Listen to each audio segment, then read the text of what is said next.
recevons la Bible comme la parole de Dieu, nous voyons ses manifestations. Nous devons aussi manifester la puissance de Dieu dans le monde avec nos paroles. Comme Jésus est roi, nous aussi nous sommes des rois. Je parle ici à quelqu'un. Et vous allez faire une remarque. Dans la société, vous cessez de travailler physiquement. Vous parlez beaucoup. C'est vous qui donnez les directives. C'est vous qui donnez les orientations. C'est la même façon dans le royaume. Ça veut dire que tout a été créé par la parole. C'est pour ça que le Seigneur m'envoie ce soir te parler d'exercer la foi. Comment est-ce qu'on exerce la foi? On dit bien exercer la foi. Malheureusement, cette définition de la foi, les gens entrent en contradiction avec elle. La démonstration de celle qu'on ne voit pas. Vous voulez démontrer celle qu'on voit avec celle qu'on ne voit pas. Quand vous prenez une statue, vous mettez et vous vous prosternez devant la statue que vous voyez. Vous voulez activer l'invisible, ce que vous ne voyez pas avec ce que vous voyez. C'est l'inverse. Vous inversez la foi.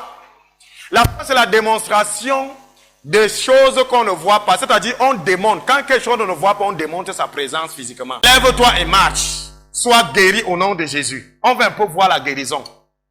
On ne parle pas de la guérison pour démontrer que Jésus existe, non. On parle de Jésus qui existe pour démontrer qu'il y a la guérison. Je m'adresse ici à quelqu'un. Et quand on lit la Bible, souvent, qu'est-ce qu'on dit? On pense que Moïse, Paul, Jean, Jacques, ils avaient 3 pieds. Sachez que tout ce que Jésus a fait, c'est en tant qu'homme. Il était parfaitement homme.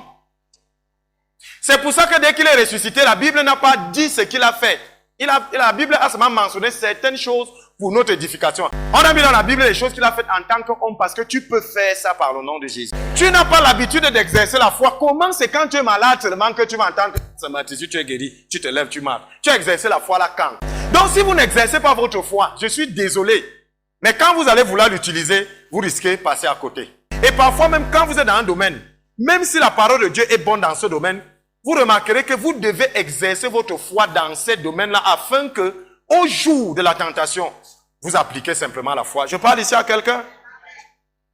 Exercer la foi. Donc, Paul n'avait pas 3 pieds.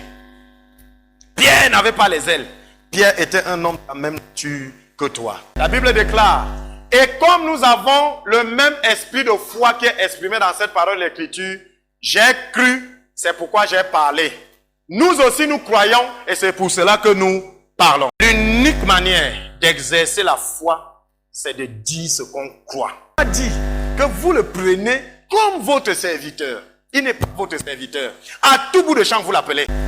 Il vous a dit, je vous ai donné le pouvoir. C'est en ça que vous êtes différent du païen. Vous avez le pouvoir de marcher. Mais marchez. Il y a une montagne. Amen. Dis à la montagne, va. C'est ça le pouvoir. C'est ça, exercer la foi. Dis à la montagne, va te jeter. Pas que Seigneur fait que, il y a des gens ici que leur prière fait que, c'est-à-dire vous attaquez le problème en face. Parce que vous avez le pouvoir. Corinthiens 4:13. Et comme nous avons le même esprit de foi qui est exprimé dans la parole de l'Écriture, nous avons le même esprit de foi que ces gens-là de la parole de Dieu. Nous avons le même esprit de foi. C'est le même Saint-Esprit de depuis là qui a créé le monde, qui est encore là aujourd'hui. Maintenant, on dit, j'ai cru, c'est pourquoi j'ai parlé. Pas que j'ai parlé, c'est pour ça que j'ai cru. Non. J'ai d'abord cru. C'est pour ça que j'ai parlé. Si vous parlez sans croire, Satan va vous gifler. D'autres gens pensent que c'est en répétant. Au nom de Jésus. Au nom de Jésus. Non. Tu vois quelqu'un avec la tête. Au nom de Jésus. Ce n'est rien là. Bien aimé, avec assurance, par le nom de Jésus sort. Est-ce que vous avez vu l'hésitation? Au nom de Jésus sort.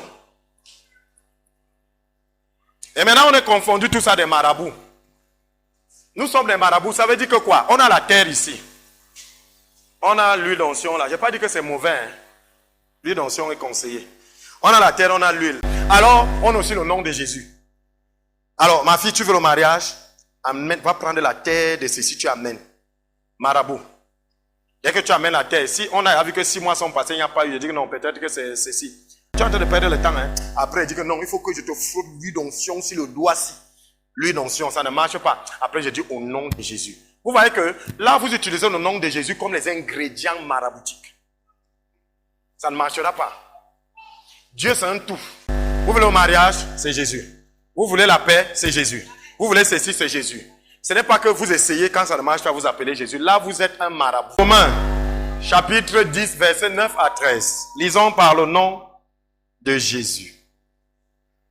Si tu confesses de ta bouche le Seigneur Jésus, et si tu crois dans ton cœur que Dieu l'a ressuscité des morts, tu seras sauvé.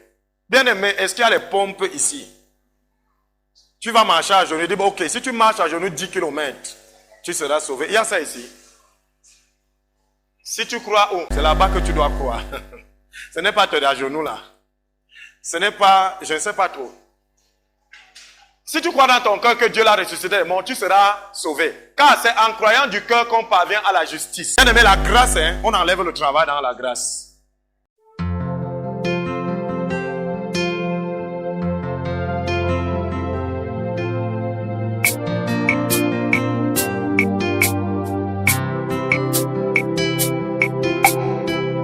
Hallelujah, amen.